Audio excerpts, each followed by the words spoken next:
Flotatsiya jarayoni mineral zarralar yuzasini fizik-kimyoviy xossalar farqiga asoslangan boyitish usuli.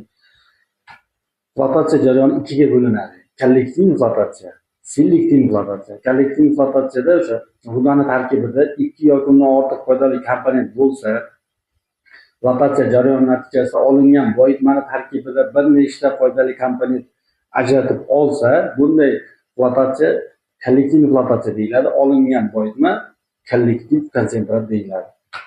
Selektiv flotatsiyada rudani tarkibida 2 yoki undan ortiq foydali minerallar mavjud bo'lib, lekin ulardan faqat bittasini ajratib olish maqsadida amalga oshirilsa, bunday flotatsiya selektiv flotatsiya deyiladi. Olingan boyitma konsentrat selektiv konsentrat deyiladi. Selektiv flotatsiya ham, kollektiv flotatsiya ham umumiy 3 ta flotatsiya jarayoniga bo'linadi. Asosiy flotatsiya, ya'ni yanchish jarayonidan chiqqan boyitmani tarkibidan foydali komponent imkon qadar ko'proq ajratib oladigan dastlabki flotatsiya asosiy flotatsiya deyiladi. Nazorat flotatsiya bu asosiy flotatsiyadan chiqqan foydali komponent kambag'al bo'lgan, ya'ni xos chiqindi tarkibidan foydali minerallarni ajratib oladigan flotatsiya nazorat flotatsiyasi deyiladi.